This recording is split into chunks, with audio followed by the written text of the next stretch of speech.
المنتخب الليبي علاش نحكيو مقابله صعيبه؟ اليوم المنتخب الليبي عنده برشا ملاعبيه ينشطوا خارج ليبيا، ينشطوا في دوريات اوروبيه، كيف ما نحكي على معتصم المصراتي لاعب براغا البرتغالي، مؤيد اللافي يلعب في الوداد،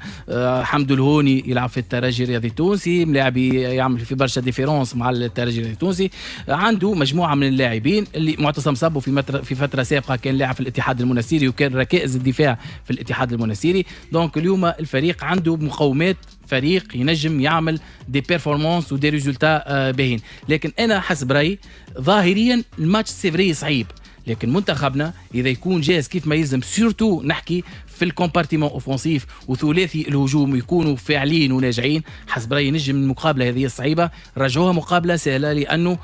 في الاخر المنتخب الليبي مالجري اللي هو سيتون ايكيب اجريسيف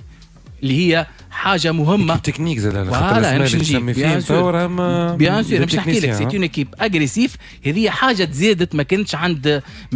ما كانش من لي كاليتي نتاع الملاعب الليبي مع لي كاليتي تكنيك. نعرفوا الملاعب الليبي سي ان جوار تري دوي وعنده دي كاليتي تكنيك انورم كيف، لكن حسب رايي مع المواصفات هذه ومع لي كاليتي الموجودين الملاعبي الليبي حسب رايي يفقدوا انه على المستوى التكتيكي ما هوش منضبط برشا، ويفقد التركيز طيله 90 دقيقه. هذوما للفترات حسب رايي باش يكونوا فترات الضعف المنتخب الليبي، اذا فريمون نعرفوا نستغلوهم كيف ما يلزم منتخبنا قادر يسجل، لانه اللاعب الليبي ما ينجمش يشد 90 دقيقه بنفس التركيز. دونك هذايا من الصفات السلبيه عند اللاعب الليبي. حاجه اخرى المنتخب الليبي عنده الفرديات سيفري كيف ما قلت كريم وليز انديفيدواليتي، لكن كمجموعه كلعب جماعي المنتخب الليبي ما هوش هذاك المنتخب اللي متعود يلعب مع بعضه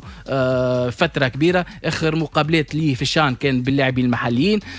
صعوبه في دعوه اللاعبين اللي ينشطوا في خارج ليبيا. معتصم مصراتي لاعب براغا في اخر لحظه تواجد مع المنتخب وما كانش باش يجي